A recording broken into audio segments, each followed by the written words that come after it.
Sensex ends 444 points higher, Nifty at 24,751. Realty, Pharma lead Sensex today after a subdued start.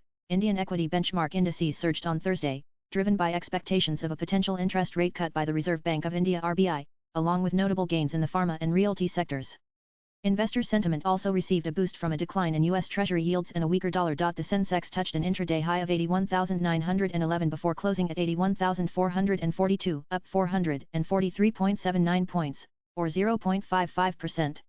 Meanwhile, the Nifty 50 ended the session 130.7 points higher at 24,750.9, a gain of 0.53%. Broader market indices outperformed, with the Nifty Midcap 100 and Nifty Small Cap 100 rising by 0.65% and 0.96%, respectively. Sectorally, the Nifty Pharma and Nifty Realty indices were the top performers, gaining 1% and 2% respectively.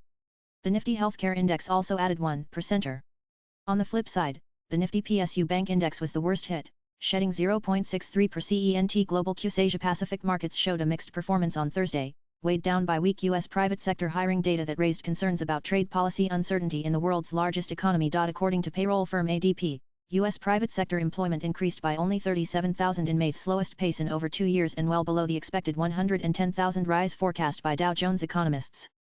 April's payroll growth was also revised down to 60,000. As of the latest update, the Nikkei was flat with a slight negative bias, Topix fell 0.5, Kospi gained 0.95, and Australia's ASX 200 rose 0.2. Swipe left for next video. On Wall Street, the Dow Jones dropped 0.22, while the SP 500 inched up 0.01, and the Nasdaq rose 0.32. Investors will keep an eye on upcoming data releases, including U.S. initial jobless claims, April trade data, China's May PMI, and the European Central Bank's rate decision. Blogs